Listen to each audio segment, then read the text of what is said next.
स्वागत. सादर करीत आहोत आजच्या काही ठळक घडामोडी.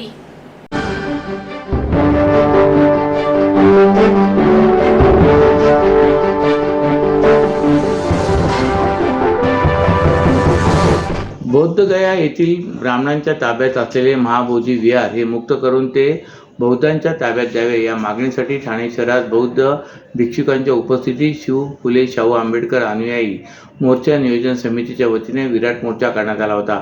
बिहार राज्यातील पाटणा बोधगया येथील महाबोधी विहारात गेले अनेक वर्ष झाले ब्राह्मण व्यवस्थापन आहे. ब्राह्मणांच्या ताब्यात असलेले महाबोधी विहार हे मुक्त करून ते बौद्धांच्या ताब्यात द्या यासाठी देशभर भिक्षुक संघाच्या नेतृत्वात महाविहार मुक्तीसाठी आंदोलने सुरू आहेत. त्याच अनुषंगाने हा मोर्चा काढण्यात आला. बुद्धम शरणम गच्छामी अशा सुरात जांभळी नाका येथून सकाळी 11 वाजता मोर्चा सुरुवात झाली.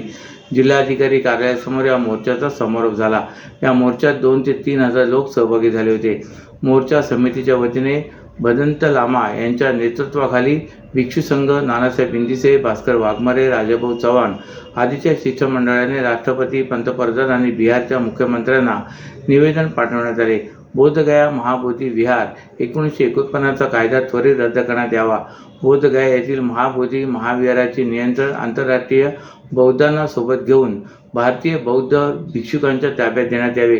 बौद्धगया येथे उपोषण करीत असलेल्या बौद्ध भिक्षुकांवर होणारा पोलीस अत्याचार त्वरित थांबवून संबंधित पोलीस अधिकारी व कर्मचाऱ्यांवर कायदेशीर कारवाई करण्यात यावी आदी मागण्यांचं निवेदनचा समावेश करण्यात आला होता. 1949चा जो कायदा आहे तो कायदा त्यावेळच्या ज्या सरकारने केलेला आहे, पण त्याच्यानंतर संविधानामध्ये बऱ्याचशा काही गोष्टी अमेंडमेंट झाल्या, पण तो कायदा रद्द होत नाही, अजूनपर्यंत काही केलेला नाही. तो कायदा रद्द व्हावा आणि संपूर्ण बुद्धविहार जे बुद्धांचं बुद्धविहार आहे ते बौद्धांच्या अधिपत्याखाली, बनतेजीच्या अधिपत्याखाली ते असलं पाहिजे अशी आमची सगळ्याची मागणी आहे. जर का अख्ख्या देशामध्ये जी काय विहार आहेत, जी काय मंदिरं आहेत, ती जर त्या मंदिरं त्या समाजाच्या नेतृत्वाखाली जी काय समिती असेल किंवा ट्रस्ट असेल त्यांच्या असते, मग आमचं बुद्ध विहार हे त्याच्यावरती बौद्ध इतर कशाला पाहिजे तर का पाहिजे? हा अन्याय आहे बौद्ध समाजावरती. हा अन्याय आहे पूर्ण त्यावेळच्या जो मनुवादाच्या विरोधात लढणारा बौद्ध समाज आहे आणि त्याच्यावरती अन्याय. त्यामुळं आमचं सगळ्यांचं म्हणणं असं आहे की कुठल्याही परिस्थितीत जे बुद्ध विहाराचा जो कायदा आहे तो कायदा रद्द करून बुद्ध विहाराची जी मागणी आहे ती कायदेशीर आमच्या ताब्यात द्यावी ही आमची मागणी आहे. मुख्यमंत्री देवेंद्र फडणवीस यांच्या संकल्पनेनुसार 7 कलमी कार्यक्रमाअंतर्गत ठाणे ग्रामीण पोलिसांनी आता आपले पोलीस ठाणे ग्रामीण पोलीस हा उपक्रम हाती घेतला आहे. या उपक्रमाअंतर्गत ठाणे ग्रामीण पोलिसांनी एक डिजिटल वाहन तयार केले. या वाहनाच्या माध्यमातून गाव, खेड्यात, पाड्यामध्ये राहणाऱ्या नागरिकांना वाहनातील अधिकाऱ्यांमार्फत तक्रार दाखल करता येऊ शकते. तसे या वाहनाद्वारे महिला सुरक्षा, बालविवाह रोखणे, सायबर गुन्हे याबाबत जनजागृती करण्यात येणार आहे. या उपक्रमाअंतर्गत ठाणे ग्रामीण जिल्ह्याकरिता एक पोलीस डिजिटल व्हॅन सुरू करण्यात आली असून या डिजिटल व्हॅनच्या माध्यमातून ग्रामीण भागातील गावखेड्यात जाऊन जनजागृती होणार आहे. ठाणे ग्रामीण जिल्ह्यामध्ये एकूण 741 गावे असून ही पोलीस डिजिटल व्हॅन जिल्ह्यातील दुर्गम गावे, आदिवासी पाडे, खेडेगाव अशा ठिकाणी पथनाट्य आणि ॲनिमेशन शॉर्ट फिल्मद्वारे जनजागृती व प्रबोधन करणार आहे. तसेच नवीन कायद्याविषयी जनजागृती, भारतीय न्याय कायदा, भारतीय नागरिक सुरक्षा कायदा, भारतीय साक्ष कायदा, लोकाभिमुख कायद्याची माहिती आणि जनजागृती करण्याचे काम या पोलीस डिजिटल व्हॅनच्या माध्यमातून करण्यात येणार आहे. तसेच ही पोलीस डिजिटल व्हॅन ठराविक दिवसानुसार त्या गावामध्ये, खेड्यापाड्यांमध्ये, आदिवासी वस्त्यांमध्ये, शाळांमध्ये जाऊन अंधविश्वास, बालविवाह, लैंगिक अत्याचार तसेच सायबर गुन्हे अशा घटना रोखण्याकरिता व ग्रामीण भागातील नागरिकांच्या तक्रारी प्राथमिक स्वरूपात दाखल करून घेणार आहेत. या पोलीस डिजिटल व्हॅनमध्ये 3 ते 4 पोलीस कर्मचारी, पोलीस अधिकारी नागरिकांच्या तक्रारींचे निवारण व प्राथमिक स्वरूपात तक्रार लिहून घेण्यासाठी उपलब्ध असणार आहेत. या पोलीस डिजिटल व्हॅनमुळे आता ग्रामीण भागातील नागरिकांना तक्रार देण्यासाठी पोलीस ठाण्यात जावं लागणार नसून त्यांच्या तक्रारीचे निवारण या पोलीस डिजिटल व्हॅनमध्येच होणार असल्याची माहिती ठाणे ग्रामीण पोलीस अधीक्षक डॉक्टर DS स्वामी यांनी माध्यमांशी बोलताना सांगितले. शासनाने माननीय मुख्यमंत्री महोदय महाराष्ट्र राज्य यांनी सुद्धा सात कलमी कार्यक्रमामध्ये नवीन इनिशिएटिव्हच्या संदर्भामध्ये एक मुद्दा आहे. तर त्या अनुषंगानं जे आहे ते आम्ही CCTVचा जसा प्रकल्प राबवला तसाच प्रकल्प जो आहे की नवीन आम्ही डिजिटल व्हॅन तयार केलेली आहे. अशा प्रकारची ही जी डिजिटल व्हॅन आहे ह्या डिजिटल व्हॅनमध्ये काही आम्ही उद्दिष्ट ठेवलेले आहे. त्याच्यामध्ये नेमकं जे आहे ते नवीन कायदे जे आहेत नवीन कायद्याच्या संदर्भामध्ये अवेअरनेस क्रिएट करण्यासाठी ह्या व्हॅनचा मोठ्या प्रमाणावर आम्ही वापर करणार आहे. आमच्याकडे आदिवासी पाडे त्याचबरोबर रिमोट विलेजेस आणि अशी दूरवरची ठिकाणं जी आहेत ती अशी बऱ्याच मोठ्या प्रमाणावर आहे. त्यामुळं अशा ठिकाणी जाऊन नेमका कायदा काय आहे त्याचबरोबर ह्या कायद्यामध्ये महिला त्याचबरोबर बालक ह्याच्या अनुषंगानं काय प्रोव्हिजन्स आहेत काय शिक्षेची कलम आहेत किती शिक्षा जी आहे ती मोठ्या प्रमाणावरती याच्यामध्ये कुठे वाढवलेली आहे पूर्वीच्या कायद्याच्या तुलनेमध्ये. तर ह्या सगळ्या बाबीचं जे आहे ते अवेअरनेस म्हणजे त्यांच्यामध्ये जनमानसामध्ये ह्याचा प्रचार करणं कायद्याच्या अनुषंगानं हा याच्यातला पहिला मुद्दा आहे. त्याचबरोबर जे आहे ते महिला आणि मुलांची सुरक्षितता ह्याच्या अनुषंगानं जे आहे ते आपण जसं पोलीस दिदी पोलीस काका यांचे प्रोग्राम घेतो त्याचप्रमाणे याच्यामध्ये आम्ही ॲनिमेटेड फिल्म्स लावणार आहे. आणि चाइल्ड मॅरेज असेल आमच्याकडे बॉन्डेड लेबर्स ह्याच्या संदर्भामध्ये वीटभट्टीवरची आदिवासी मुलं आहेत लहान मुलं ह्यांचा पण ह्या ठिकाणी किंवा महिला आहेत पुरुष आहेत ह्यांचा वापर होतो. तर त्या ठिकाणी त्याच्याबद्दलचा अवेअरनेस क्रिएट करून त्याबद्दलचा कायदा नेमका काय सांगतो ह्या अनुषंगानं जे आहे ते त्याच्याबद्दल आम्ही अवेअरनेस करणार.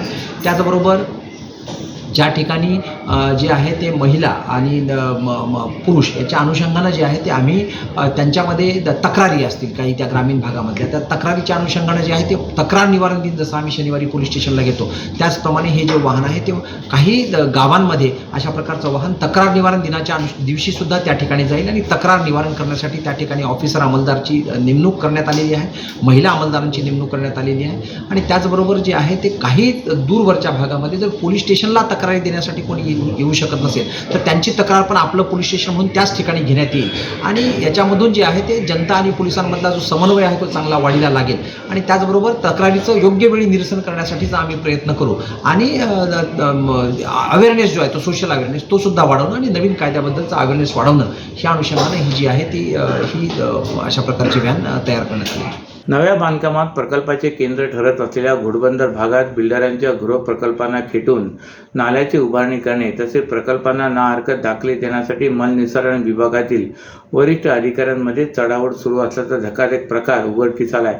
घोडबंदर परिसरासाठी नियुक्त करण्यात आलेल्या एका उपअभियंत्याला डावलून अभियंता विभागातील काही वरिष्ठ अधिकारी आणि दुसऱ्याच परिसराचा कार्यभार असलेल्या एका उपअभियंत्याने वर्षभरात 21 बिल्डरांच्या प्रकल्पांना परस्पर परवानगी दिल्याचा प्रकार उघडकीस आला आहे.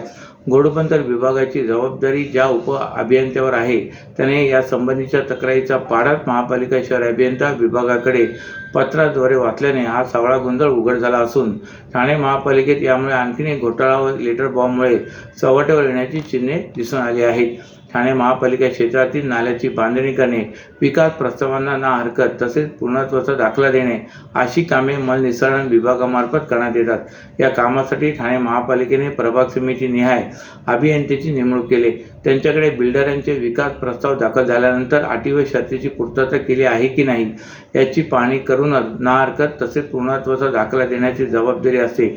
याशिवाय या भागात पावसाळ्यात पाणी साचून पूर परिस्थिती निर्माण होऊ नये यासाठी नाले बांधणीची कामे करणे अशी जबाबदारी असते. ही कामे करण्यासाठी घोडबंदर विभागासाठी एका उपअभियंत्याची यापूर्वीच नियुक्ती करण्यात आली. या संबंधीच्या परवानग्या या अभियंत्याच्या देखरेखीखाली पहिल्या टप्प्यात दिल्या जाव्यात अशी कामकाजाची पद्धत आहे. असे असताना घोडबंदर भागातील बड्या बिल्डरांना परवानग्या तसेच ना हरकत दाखले देताना नियमांची पायमल्ली केली गेल्याची तक्रार या उपअभियंत्याने वरिष्ठ अधिकाऱ्यांनी केली असून पावसाळ्यात पूर परिस्थितीसारखे प्रकार यामुळे घडू शकतात अशी भीती पत्राद्वारे उपस्थित केली. महाराष्ट्रातील भगिनींना आधार देणारी राज्य शासनाची मुख्यमंत्री माझी लाडकी बहीण योजना. या योजनेअंतर्गत अल्प उत्पन्न गटातील 21 ते 65 वयोगटाच्या भगिनींना मिळणार दरमहा 1500 रुपयाची मदत. अर्ज करण्यासाठी 31 ऑगस्ट 2024 पर्यंत मुदतवाढ. कुटुंबाचं वार्षिक उत्पन्न 2.5 लाख रुपयांपेक्षा कमी असलेल्या महिला पात्र. कुटुंबाकडे पिवळं किंवा केशरी रेशन कार्ड असल्यास उत्पन्नाचा दाखला आवश्यक नाही. पांढरं रेशन कार्ड असेल किंवा रेशन कार्ड नसेल तर कुटुंबाचं वार्षिक उत्पन्न 2.5 लाखांपेक्षा कमी असल्याचा दाखला आवश्यक. योजनेसाठीचा ऑनलाईन अर्ज नारी शक्ती दूत ॲपवरून किंवा पोर्टलवर भरता येईल. ज्या भगिनींना ऑनलाईन अर्ज भरता येत नसेल त्यांच्यासाठी अंगणवाडी, ग्रामपंचायत, वॉर्ड ऑफिस, सेतू सुविधा केंद्रामध्ये किंवा आशाताई, बचत गटाच्या CRP यांची मदत उपलब्ध. आता आपल्याला अभिमानानं म्हणता येईल, सुखी आणि सुरक्षित आहे माझी लाडकी बहीण. आभासी चलनाच्या गुंतवणुकीत जास्त नफा मिळवून देतो असे सांगून घोडबंदर भागात राहणाऱ्या एका व्यक्तीची 82 लाख रुपयांची फसवणूक करण्यात आल्याचा प्रकार उघडकीस आलाय. या प्रकरणी कासारवडोली पोलीस ठाण्यात गुन्हा दाखल करण्यात आला आहे. घोडबंदर भागात फसवणूक झालेले 42 वर्षीय नोकरदार राहतात. सुमारे 3 महिन्यांपूर्वी त्यांच्या फेसबुक खात्याच्या माध्यमातून एका महिलेसोबत त्यांची ओळख झाली होती. त्या महिलेने नोकरदाराकडून त्यांचा व्हॉट्सअप क्रमांक मागितला. तिने त्यांना आभासी चलनात गुंतवणूक करण्यास सांगितले. तसेच याबाबतची माहिती एक व्यक्ती देणार असून त्याचा तिने मोबाईल क्रमांक त्या नोकरदाराला पाठविला. नोकरदाराने त्या व्यक्तीला संपर्क साधला असता त्यावेळी त्या नोकरदाराला एक व्हॉट्सअप लिंक पाठवली. या लिंकद्वारे त्यांना आभासी चलनात पैसे गुंतवण्यास सांगितले. त्यानुसार नोकरदाराने टप्प्याटप्प्याने 82 लाख रुपये त्यामध्ये गुंतवले. त्यानंतर त्यांना या गुंतवणुकीवर मोठा नफा दाखवण्यात आला होता. गुंतवणुकीची रक्कम त्यांना काढता येत नव्हती. गुंतवणुकीची रक्कम काढण्यासाठी त्या व्यक्तीने नोकरदाराकडून शुल्काची मागणी करण्यास सुरुवात केली. आपली फसवणूक होत असल्याचा संशय आल्याने नोकरदाराने या प्रकरणी सायबर पोलिसांकडे ऑनलाईन तक्रार दाखल केली होती. या तक्रारीच्या आधारे कासारवडोली पोलीस ठाण्यात फसवणुकीचा गुन्हा दाखल झाला आहे.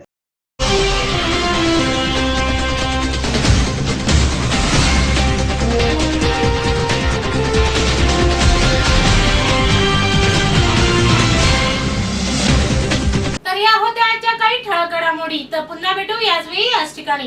ठाणे दर्पण या वृत्तवाहिनीचे प्रसारण YouTube वर पाहायला विसरू नका.